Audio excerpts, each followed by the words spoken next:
सरफरोशी की तमन्ना अब हमारे दिल में है, देखना है कि जोर कितना बाजुए कातिल में है। जय हिंद, नमस्कार साथियों, स्वागत है आपके अपने YouTube चैनल अवतार स्टडी 7054 में। मैं पाल प्रवीण। आज के वीडियो में बात करेंगे गांधी युग 1917 से लेकर 1947 तक जो भी घटनाएं हुई हैं उसके बारे में हम इस वीडियो में चर्चा करेंगे। तो आप सभी लोग वीडियो को पूरा देखिएगा और वीडियो को ज़्यादा से ज़्यादा मित्रों में शेयर करें। आप किसी भी कॉम्पिटेटिव एग्जाम की तैयारी करते हैं तो उसके लिए वीडियो बहुत ही इंपॉर्टेंट होने वाला है। तो आइए मित्रों, शुरुआत करते हैं गांधी की। आज का पहला प्रश्न है, महात्मा गांधी ने सत्याग्रह क्रिया विधि सबसे पहले कहाँ प्रयुक्त की थी? तो यहाँ पर हमको बताना है मित्रों, महात्मा गांधी जी के द्वारा सत्याग्रह क्रिया विधि सबसे पहले कहाँ पर स्टार्ट की गई थी? सही आंसर है ऑप्शन नंबर बी, चंपारण में सबसे पहले गांधी जी ने अपना पहला आंदोलन चलाया था मित्रों, जिसको चंपारण आंदोलन के नाम से जाना जाता है। और ये कहाँ पर चलाया था मित्रों? सबसे पहले बिहार में, बिहार के चंपारण जिले में गांधी जी ने सत्याग्रह स्टार्ट किया था 1917 में। इसका सन था 1917 में, आपने याद रखना है। कभी कभी एग्जाम में पूछ लेता है कि गांधी जी के द्वारा चंपारण आंदोलन कब स्टार्ट किया गया था? तो सन 1917 में गांधी जी के द्वारा चंपारण आंदोलन को शुरुआत किया गया। और किसकी अध्यक्षता में? राजकुमार शुक्ल के साथ इस आंदोलन को चलाया गया था, तीन कठिया प्रथा को समाप्त करने के लिए। इसके बाद गांधी जी ने कई आंदोलन चलाए। एक तो आपका था अहमदाबाद सत्याग्रह, जो कि 1918 में चलाया था मित्रों, मजदूरों को लेकर गांधी जी ने। फिर इसके बाद खेड़ा का आंदोलन हुआ। खेड़ा का जो आंदोलन हुआ वो भी 1918 में चलाया गांधी जी ने। उसके बाद हुआ रोलेट एक्ट का इन्होंने विरोध किया था। रोलेट एक्ट जब 1919 में आया था मित्रों, तो इन्होंने रोलेट एक्ट का विरोध किया था। वो भी इन्होंने एक सत्याग्रह आंदोलन की तरह चलाया था, रोलेट एक्ट का विरोध करने के लिए। फिर उसके बाद बारडोली सत्याग्रह चलाया, जो कि 1928 में। बारडोली कब चला था मित्रों? 1928 में। उसके बाद नमक सत्याग्रह, ये चला था आपका मित्रों 1930 में। नमक सत्याग्रह 1930 में चला था। क्यों चलाया गया था? क्योंकि अंग्रेजों के द्वारा नमक पर टैक्स लगा दिया था और उस टैक्स को खत्म करने के लिए गांधी जी ने नमक सत्याग्रह चलाया था। ये आपका चलाया था 8 मई 1933 को। 8 मई 1900 ये आपका 1930 में चला था नमक सत्याग्रह। फिर उसके बाद दलित आंदोलन गांधी जी ने आपका चलाया था, दलित आंदोलन 8 मई 1933 को। 8 मई 1933 को आपका दलित आंदोलन गांधी जी ने गठित किया था। अखिल भारतीय छुआछूत विरोध लीग की स्थापना की थी उन्होंने 32 में।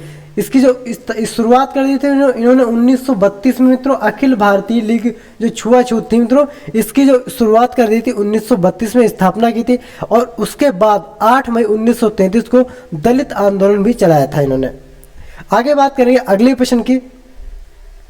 अगला प्रश्न है, अंग्रेज पुलिस अफसर कैप्टन सैंडर्स किसके द्वारा गोली से मारा गया था? बहुत ही इंपॉर्टेंट है मित्रों।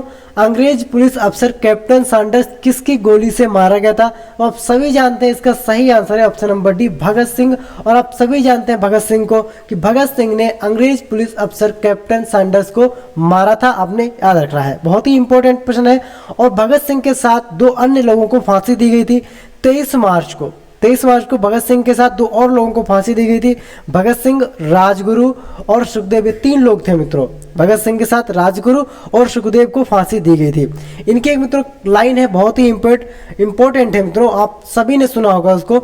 लिख रहा हूं मैं अंजाम जिसका कल आगाज आएगा, मेरे लहू का हर एक कतरा इंकलाब लाएगा। तो मित्रों बहुत ही इंपॉर्टेंट है, आपने याद रखना है कि जो सैंडर्स था मित्रों वह भगत सिंह की गोली से मारा गया था। आगे बात करेंगे, जय हिंद का नारा किसने दिया? बहुत ही इंपॉर्टेंट है कि जय हिंद का नारा किसने दिया?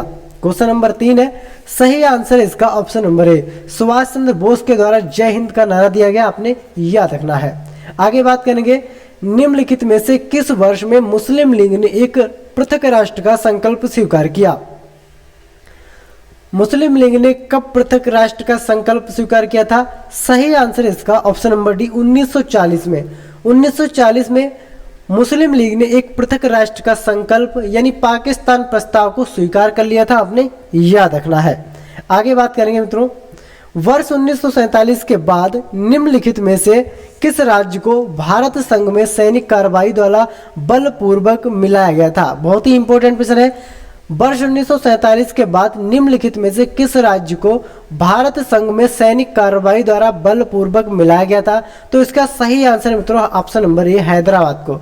हैदराबाद को वर्ष 1947 के बाद यानी आज़ादी के बाद हैदराबाद जो देशी रियासत थी मित्रों, इसको बलपूर्वक यानी सैनिक कार्रवाई के द्वारा भारत में विलय किया गया था। आज़ादी की बात करें तो 1947 के बाद भारत में कुल 52 देशी रियासतें थीं यानी राज्य रजवाड़े थे, जिसमें से 49 देशी जो रियासतें थीं वह आसानी से भारत में विलय हो गई। लेकिन जो आपकी 3 थी मित्रों, आपकी एक तो हो गई हैदराबाद, दूसरी है जूनागढ़ और तीसरी है जम्मू कश्मीर। इसमें तो कोई कह रहा था कि हम पाकिस्तान में जाएंगे, कोई कह रहा था कि जम्मू कश्मीर जम्मू कश्मीर तो सीधे कह रहा था कि हम अपना अलग राष्ट्र बनाएंगे। तो यहाँ पर जो 3 देशी रियासतें थी ये शामिल नहीं होना चाहती थी भारत में, कोई पाकिस्तान में जाना चाहता था तो कोई मित्रों अपना अलग राष्ट्र बनाना चाहता था। तो यहाँ पर मित्रों क्या हुआ, यहाँ पर हैदराबाद की जो मित्रों देशी रियासत थी इसको बलपूर्वक मिलाया गया पोलो मिशन के तहत। पोलो मिशन के तहत इसको किस में मिलाया गया था मित्रों? भारत में मिलाया गया था, आपने याद रखना है। आगे बात करेंगे क्वेश्चन नंबर 6 की, बहुत ही इंपॉर्टेंट है। किसने कहा तुम मुझे खून दो मैं तुम्हें आज़ादी दूंगा? बहुत ही इंपॉर्टेंट है। किसने कहा तुम मुझे खून दो मैं तुम्हें आज़ादी दूंगा? सही आंसर इसका ऑप्शन नंबर है सुभाष चंद्र बोस ने। सुभाष चंद्र बोस ने कहा था कि तुम मुझे खून दो मैं तुम्हें आज़ादी दूंगा। राइट आंसर है ऑप्शन नंबर ए। आगे बात करेंगे, देशबंधु की उपाधि संबंधित है। देशबंधु की उपाधि किससे संबंधित है? सभी लोग सही आंसर देंगे।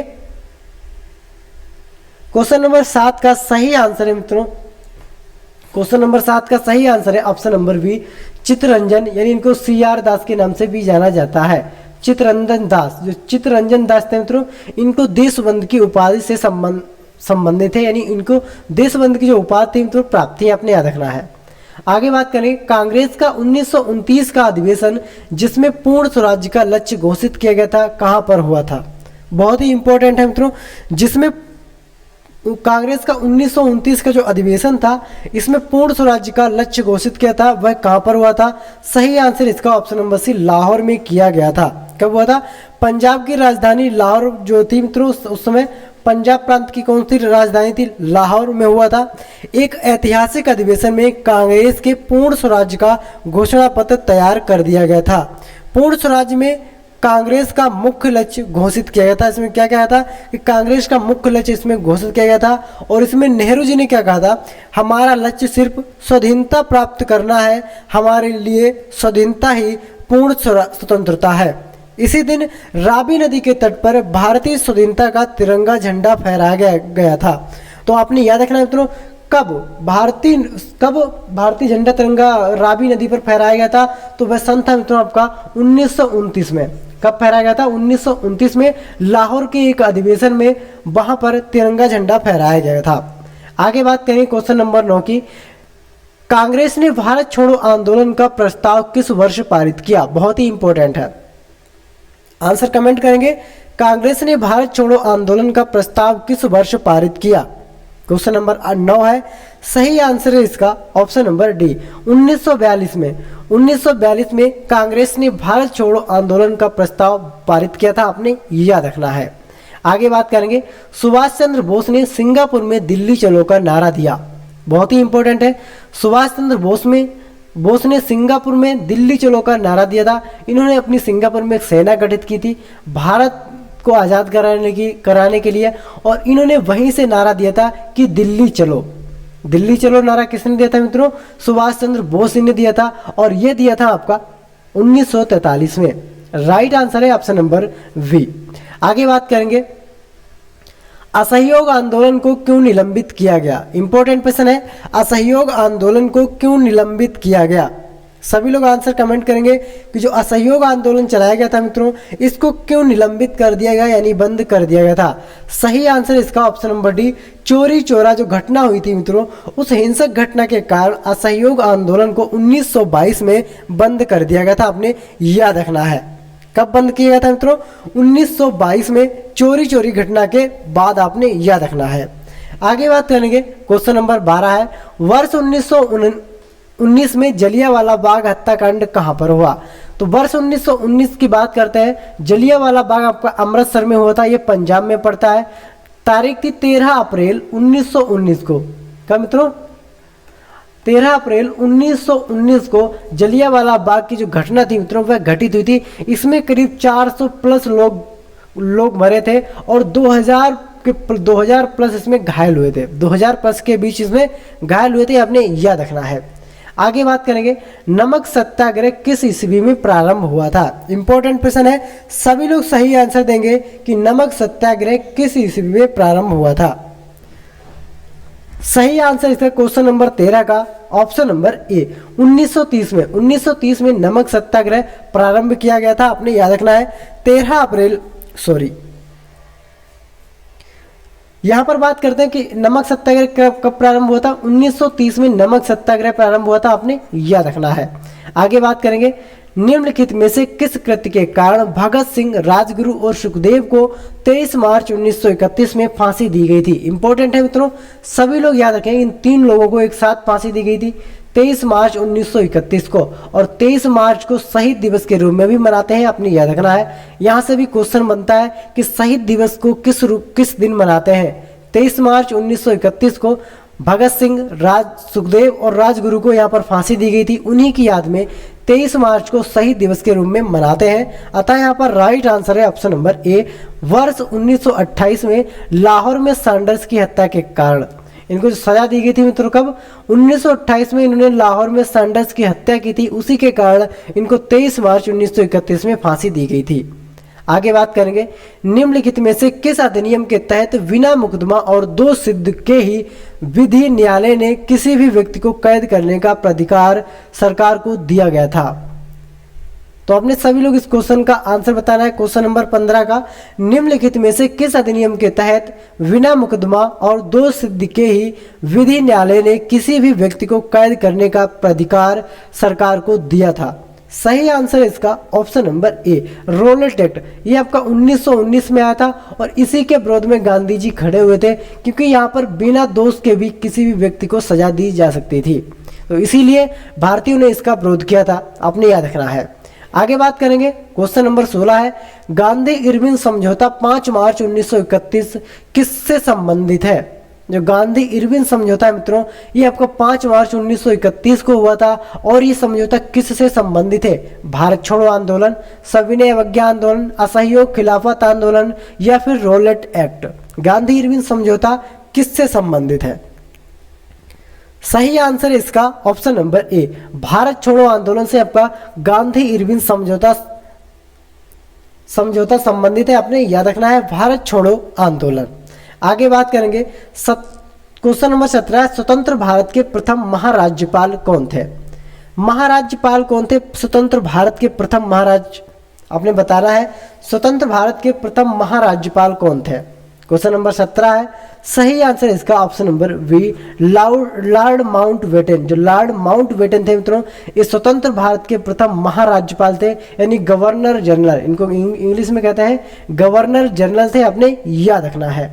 आगे बात करेंगे, किस अधिनियम में पहली बार भारत के लिए संघीय संचार प्रस्तुत की गई?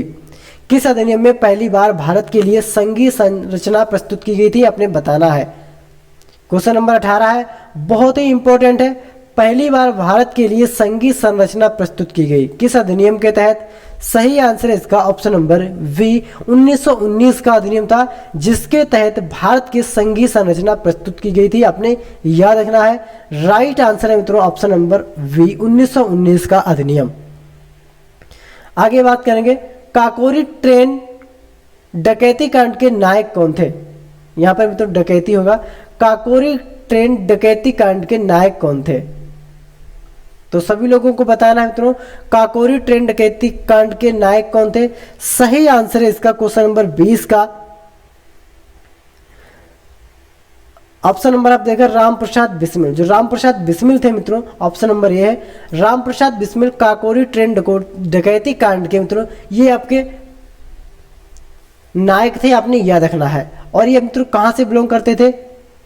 राम प्रसाद बिस्मिल काकोरी ट्रेन डकैती कांड में महानायक ठाकुर रोशन सिंह, राम प्रसाद बिस्मिल, राजेंद्र नाथ लाहौरी और अशफाक उल्ला खां, ये 4 व्यक्ति इसमें शामिल थे, आपने याद रखना है। अतः हमारा राइट आंसर है राम प्रसाद बिस्मिल, आपने याद रखना है।